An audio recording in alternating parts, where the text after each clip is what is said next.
Ẹ káàbọ̀ padà sórí ìkànnì Chokitable Media. Mo fẹ́ fún wa ní ìròyìn eléyìí tí mo gbọ́ tí ó dàbí ẹni wípé gbogbo àwọn èèyàn tí wọ́n wà ní orí ìkànnì ayélujára ni wọ́n ti ń sọ̀rọ̀ ní orí ẹ̀ ní ọ̀kan òjọ̀kan lọ́kùnrin lóbìnrin àti lọ́mọdé ní àgbà. Àwọn ọ̀tọ̀kùlùlù gbogbo wọn náà ni wọ́n ń sọ̀rọ̀ nípa ìṣẹ̀lẹ̀ tí à ń sọ̀rọ̀ ẹ̀ yìí. Kódà ó wọnú ìwé ìròyìn tó jẹ́ wípé a ti gbọ́ nípa ẹ̀ nínú ìwé ìròyìn.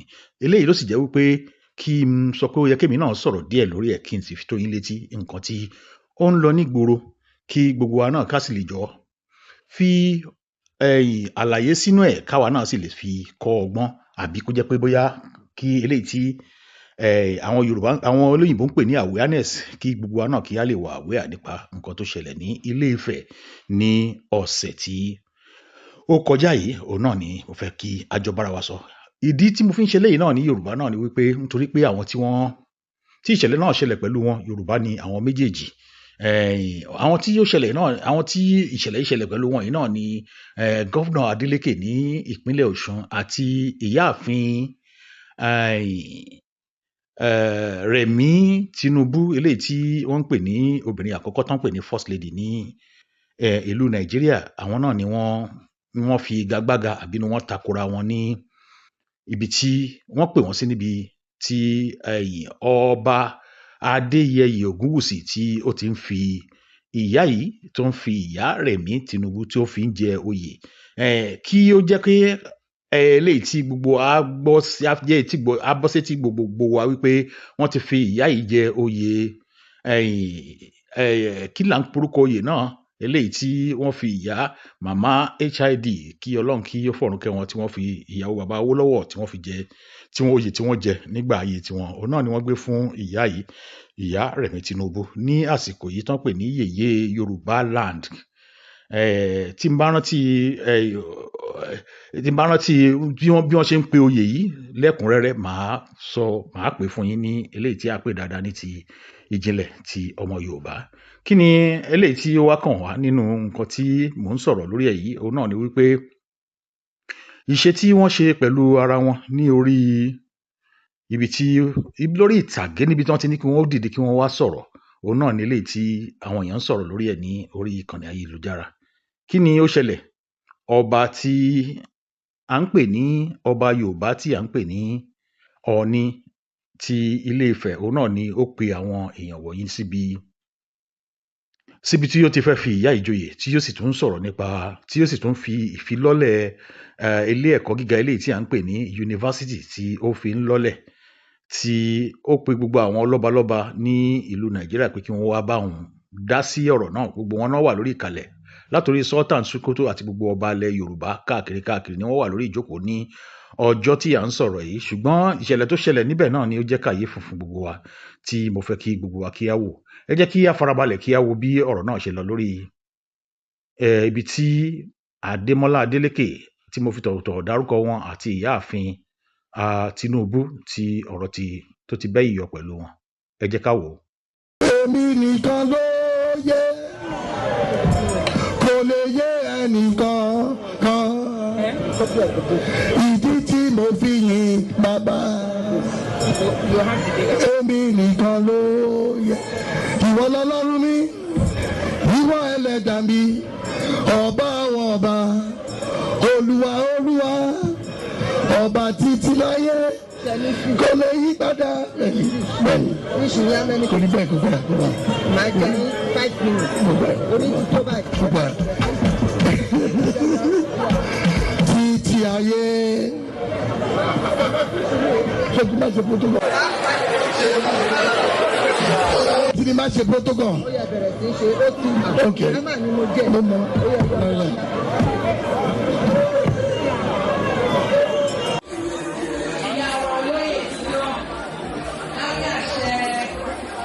Ọlọ́run àdìmọ́là wọ́n ya àwòrán báyìí fún ìrántí pàtàkì ọjọ́ àyájọ́ òní. Thank you, viewers. Ṣẹ́yìn náà rí bí ìyáàfin yìí ṣe ṣe, ìyáàfin Tinubu bí ó ṣe ṣe pẹ̀lú gómìnà Adeleke ní ọjọ́ tí à ń sọ̀rọ̀ ẹ̀ yìí. Ìyáàfin yìí lọ bá Adeleke lórí ibi tí ó ti ń sọ̀rọ̀ lórí podium níbi tí Adeleke ti ń sọ̀rọ̀, torí mo gbọ́ pé Adeleke ni chief host ayẹyẹ tí Ọọ̀ni pè yìí. So wọ́n pe Adeleke sórí ìkànnì pé kí ó wá sọ̀rọ̀ ti ẹnu ẹ̀, kí ó wá sọ̀rọ̀ kí gbogbo aráyé kí wọ́n gbọ́ lórí nǹkan tí wọ́n ń ṣe àti ibi tí ọ̀rọ̀ dé dúró. Ademola Adeleke wà lórí ìkànnì nígbà tí ó sì bọ́ síbẹ̀, ńṣe ni bàbá tí a ti mọ̀ wípé àwọn a máa jó, àwọn a máa yọ̀ ní gbogbo ìgbà ni. Orin ni wọ́n fi sẹ́nu, wọ́n a sì tún máa kọrin náà nígbà míì tó bá wù wọ́n, torí pé wọ́n sọ pé olórin ló wo àwọn káwọn jẹ́ láyé àwọn, ó kàn jẹ́ wípé kò bọ́ sí ni. Bí bàbá yìí ṣe wà lórí ìkànnì yìí, bẹ́ẹ̀ ni ó ṣe bẹ̀rẹ̀ sí ní kọ orin. Ẹ rí bó ṣe ń kọrin náà, bó ń kọrin lálálá. Bí ìyá tí ó jẹ́ ìyá àkọ́kọ́ ìlú Nàìjíríà bó ṣe dìde láti ibi tí ó jókòó sí lẹ́yìn nìyẹn tó wá bá Ademola níbi tí ó ti fẹ́ máa sọ̀rọ̀ wípé àwọn ò ní ju ìṣẹ́jú 5 lọ kó gbìyànjú kó sọ̀rọ̀ ẹnu ẹ̀ kó kúrò lórí ìkànnì nítorí pé orin tó ń kọ yìí kò bá òun ní ara mu rárá. Àti wípé ìyá yìí tún wá sọ fún wípé ó ṣe ẹ̀rù bà Ademola wípé òun ó gba ìwé tí Ademola fẹ́ fi ṣe eléyìí tí à ń pè ní speech ẹ̀, òun á gbà kúrò níwájú ẹ̀ nísìnyí tí ò bá gbìyànjú kó sọ̀rọ̀ tó bá fẹ́ sọ kó kúrò lórí kinní, torí ijó tó ń jó yóò tẹ́ òun lọ́rùn. Òun náà ni ẹ̀yin náà ti fi ti ara yín gbọ́ tí ẹ sì ti wò yẹn. So bí Ademola Adeleke bó ṣe rí pé ìyá yìí pẹ̀yìn dà, bẹ́ẹ̀ nìyẹn tún bẹ̀rẹ̀ sí ní kọrin, orin nìyẹn tún ń kọ. So náà ní nǹkan tí a rí nínú nǹkan tó wà ń bí. Aráyé wá ń sọ̀rọ̀ wípé ǹjọ́ lẹ́tọ̀ọ́ kí ìyáàfin Tinubu kó dìde kí ó lọ fi ìbínú bá Ademola Adeleke tó jẹ́ gómìnà sọ̀rọ̀ lórí ibi tí ó ti fẹ́ deliver speech tó fẹ́ deliver yìí. Ṣó dáa bẹ́ẹ̀? Nítorí pé wọ́n sọ wípé ìyáàfin ò fi ọ̀wọ̀ wọ Ademola Adeleke nítorí pé gómìnà ni ó yẹ kó fún lọ́wọ́, àti wípé òun náà tún ni wọ́n pè ní chief host ayẹyẹ tí wọ́n ń ṣe yẹn, àti wípé bí ìyá yìí ṣe bá Ademola sọ̀rọ̀ yìí kò bójúmu tó, nítorí pé ọmọ Yorùbá ni àwọn méjèèjì, ó sì yẹ kí wọ́n fúnra wọn ní ọ̀wọ̀ tó tọ́ àti tí ó yẹ, nítorí pé kò yẹ kí ìyáàfin yìí kó sọ̀rọ̀ bó ṣe sọ̀rọ̀ pẹ̀lú Ademola Adeleke nígbà tí kámẹ́rà wà ń bẹ níta gbangba. Bóyá jẹ́ pé wọ́n wà ní ẹ̀yìn kọ̀rọ̀, ó yẹ kí wọ́n má ṣe bẹ́ẹ̀. Eléyìí ni nǹkan tí àwọn èèyàn ń fà mọ́ra wọn lórí ayélujára. Àmọ́ àwọn tí wọ́n wá láti ọ̀dọ̀ ìyáàfin tó yẹ pé àwọn olólùfẹ́ wọ́n ń sọ fún aráyé wípé kì í ṣe pé ìyáàfin kò bọ̀wọ̀ fún Ademola Adeleke tó bó ṣe kó yẹ. Wọ́n sọ wípé eré ni wọ́n ń bára wọn ṣe, ní nǹkan tó jẹ́ wípé gbogbo wa náà la rí bí ìyá yìí ṣe fìbínú sọ̀rọ̀ ní ibi tó ti wá bá Ademola Adeleke. Eléyìí lèmi á fi sílẹ̀ fún yín pé kí ẹ̀yin náà kí ẹ wò bí ọ̀rọ̀ náà ṣe jẹ́, bí ó bá jẹ́ pé bẹ́ẹ̀ ni àwọn ẹ̀ ṣe ń sọ àti pé bẹ́ẹ̀ kọ́. Nípa ìdí èyí, màá tún tẹ̀síwájú nípa ìṣẹ̀lẹ̀ ẹlẹ́ẹ̀kejì tó ṣẹlẹ̀. Òun náà ni bí ìyá eléyìí tí à ń pè ní ìyáàfin àkọ́kọ́ ilẹ̀ Yorùbá tí ó jẹ́ ìyáàfin Tinubu bó ṣe bá ìyáàfin Jonathan sọ̀rọ̀, eré tí màmá tá ń pè ní patient Jonathan, àwọn náà wà níbi ìjókòó yẹn. Ẹ jẹ́ kí a farabalẹ̀ wò kí a gbọ́ ọ̀rọ̀ tí ìyá yìí sọ tó jẹ́ pé bóyá ó kù díẹ̀ káàtó. Èmi kọ́ ni mo sọ bẹ́ẹ̀ o, aráyé ló ń sọ wípé ó kù díẹ̀ káàtó bí ìyá yìí ṣe gbọ́rọ̀ kalẹ̀ pẹ̀lú eléyìí tí à ń pè ní Mrs. Patient Jonathan. Your Eminence, the Sultan, and all the other Obas. Mama P, I thank you. You not smile? Mama P, I'm greeting you. Thank you. Thank you very much for being there.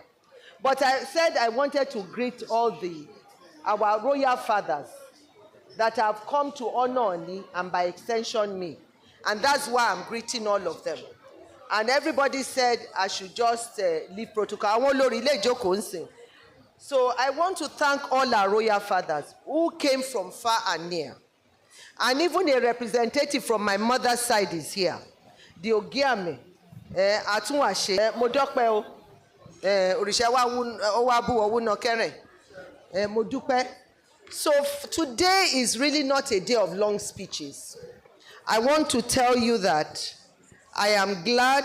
Ìṣẹ̀lẹ̀ ẹlẹ́ẹ̀kẹta tí mo tún fẹ́ fi tó wa létí ń bẹ̀ náà ni wípé ọ̀rọ̀ tó jáde lẹ́nu ìyáàfin nípa pé bí wọ́n ṣe ń ṣèrú ìlú, bọ́kọ wọ́n ṣe ń ṣèrú ìlú lọ́wọ́lọ́wọ́ yìí, pé ṣé ó bójúmu àbí kò bójúmu tó, àti wípé ṣé bí ìyà ṣe ń jẹ àwọn ọmọ Yorùbá yìí, bí ìyà ṣe ń jẹ àwọn ọmọ Nàìjíríà yìí, ṣé ó dáa tó àbí kò dáa tó, àti pé kí ni nǹkan tí wọ́n rò pé yóò ṣẹlẹ̀, àbí ìríjú wọn àbí ìwòye sí wọn nípa nǹkan tí yóò ṣẹlẹ̀ ní ọdún tó ń bọ̀ eléyìí tí ó jẹ́ 2026.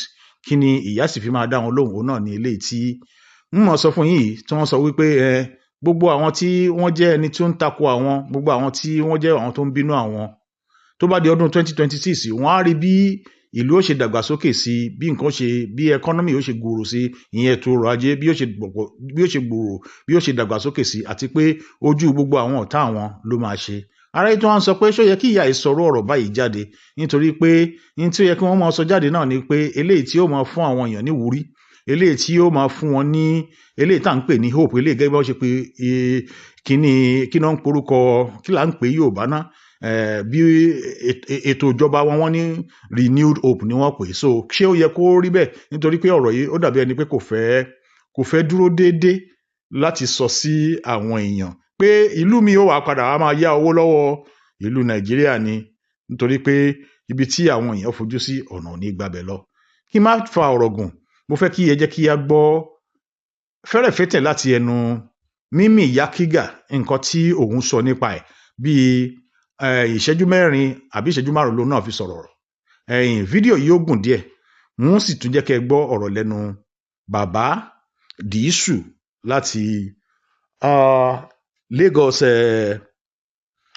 FM, níbi tí àwọn náà ti dá sí ọ̀rọ̀ náà nígbà tí ó wọ inú pépà. Ìyẹn bàbá Jimmy Dìísù, àwọn náà ni màá tún gbé ọ̀rọ̀ fún láti sọ tí Mímì Yakiga tí ó bá ti sọ ti ẹnu ẹ̀ tán. Now, a video is circulating where the First Lady of Nigeria, Remi Tinubu, was seen walking up to the Executive Governor of Osun State, Ademola Adeleke, while he was singing at a public event and physically interrupted him. Now, whether you like singing or not, this is not about entertainment. This is about power, boundaries, and constitutional order. Now, let's ask ourselves, what is the role of the First Lady? Let's start with facts. The office of the First Lady is not a constitutional office. It is a social, ceremonial, and advocacy-based role. A First Lady does not command governors, neither interrupt elected executives, or does she have the right to enforce rules at a state event. At the very least, she does not even have the right to issue public corrections to constitutional office holders. So let's be clear. First Lady has influence, but she has no constitutional authority over a governor. Just for emphasis, an executive governor is the chief security officer of the state. He is the head of the state executive, the controller of the state resources, and most importantly, the direct product of the people's mandate. So when the First Lady walks up to a sitting governor and interrupts him physically, what message is that sending? It sends this message: your mandate is beneath my proximity to power. That is institutional disrespect. This is not just rude, it is a power display. Let's not deceive ourselves. This is not about urgency. This is raw power signaling, because if it was truly about order, an aide would have stepped in, a chief protocol would have stepped in, a whisper, whatever way from the backstage would have done the work. But she went there herself, in front of cameras, in front of the crowd. This is called symbolic dominance. We all remember when the Senate president referred to senators as children. So if senators can actually casually be called kids, then governors too begin to look like subordinates in the same power chain. This is how institutions are quietly resized, not by law, but by behavior. And that is why we talk about one-party state. So imagine if Governor Adeleke was still in the PDP or not intending to move to the APC. Do you honestly believe that the same approach would have happened so casually? And that takes us to the real issue. This is what happens when everybody wants to be in the all-progressive Congress. Power becomes concentrated. Institutions become optional. Boundaries disappear. And of course, you are expected to be loyal instead of to be lawful. And proximity to power replaces procedure. When everybody wants to be in APC, governors stop being governors. They become subordinates waiting for approval. And that is dangerous to democracy. So the question is, did the First Lady have any right to do that? Morally, no. Politically, no. Constitutionally, absolutely not. Even if that event was poorly organized, even if the timing was wrong, even if the governor violated a schedule, there is a chain of power, there's a chain of command, there is protocol line, there is democratic order. You cannot break that order because you are close to the president. This is why Nigeria must pay attention, because power is greedy. Once it realizes there's no resistance, it expands. Today, the governor is interrupted. Tomorrow, the governor is humiliated. Next tomorrow, the governor is removed. That is how democratic erosion starts. Democracy doesn't die in one explosion. It dies in the small applauded humiliations. It's the truth at a time. Take care and have a nice day. Ẹ ti gbọ́ lọ́tún, ẹ ti gbọ́ lósì, ẹ ṣeun gan tí ẹ ń wò wá látòrí ìkànnì Chokitable Media. Ẹ̀yin náà ẹ fi ohùn sílẹ̀, ẹ jẹ́ kí a mọ̀ tẹ́yin náà gbà lérò àbí nǹkan tí ẹ rí nípa nǹkan tí à ń sọ̀rọ̀ yìí. Ẹ jẹ́ kí a mọ̀ bóyá ìyá yìí ṣe dá àbí kò ṣe dá, bóyá Ademola Adeleke náà bóyá àṣejù tiẹ̀ náà pọ̀ jù nípa ijó tó ń jó àti orin tó ń kọ ní gbogbo ìgbà tí wọ́n bá ti pè síbi ayẹyẹ àbí tí wọ́n bá pè síbi iṣẹ́ ti ìlú eléyìí tó yẹ kó kọjú mọ́ tí ó yẹ kó ṣe. A ò ní kẹ́ni kankan máa jó, kẹ́ni kankan máa yọ̀, àmọ́ ṣe rò pé ó dáa bẹ́ẹ̀ gẹ́gẹ́ bí ọ̀rọ̀ yìí ṣe ṣẹlẹ̀. Ẹ bá mi fọwọ́ sílẹ̀ kí ẹ subscribe, kí ẹ dẹ̀ like fídíò náà. Ọlọ́run á like ẹ̀yin náà. Kí ẹ má gbàgbé kí ẹ tan aago eléyìí tí ẹ fi mọ́ gbọ́ tí mo bá tún ti ṣe fídíò míì, kí ẹ tan sílẹ̀ kí ẹ lè bá rí fídíò míì gbà lọ́dọ̀ mi. Ẹ ṣeun gan tí ẹ ń gbọ́ mi. Gbogbo ẹ̀yin ọmọ Yorùbá, ẹ ṣeun gan ni o. A dúpẹ́. Ó dìgbà kan náà, ó dàbọ̀.